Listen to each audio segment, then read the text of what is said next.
అండి ఉదయం నైవేద్యం పెట్టి బ్రేక్ఫాస్ట్ చేసేటప్పటికి 11:30 అయిపోయింది. ఇంక తర్వాత వేడివేడిగా కాఫీ అయితే పెట్టేసుకున్నాము. మా ఆయన అయితే పిల్లల్ని తీసుకొని కోడి పందాల్లోకి అయితే వెళ్ళారనమాట. అదేంటి పిల్లల్ని పంపుతారా కోడి పందాల్లోకి అంటే సరదాగా చూపించి రావడానికి. వాళ్ళొకరిని పంపడం కన్నా పెద్దవాళ్ళు అంటే మా ఆయన్నిచ్చి పంపడం కొంచెం వాళ్ళకి సరదాగా ఉంటుంది కదా, చూసొస్తారు కదా అని చెప్పి మా ఆయన అయితే తీసుకెళ్లారనమాట. ఇంక నేనైతే లంచ్లోకి వేడివేడిగా సాంబార్ పెట్టేశాను. ఉదయం అయితే నైవేద్యంలోకి అన్నం వండాను కదా, రైస్ అయితే ఉందనమాట. ఇంక రైస్ అయితే వండలేదు.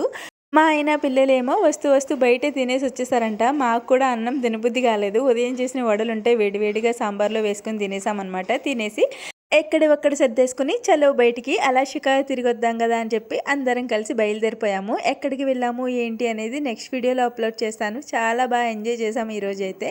ముందు పిల్లలండి చాలా బాగా ఎంజాయ్ చేశారు. వాళ్ళైతే ఫుల్ హ్యాపీ. వాళ్ళతో పాటు మేము కూడా హ్యాపీ.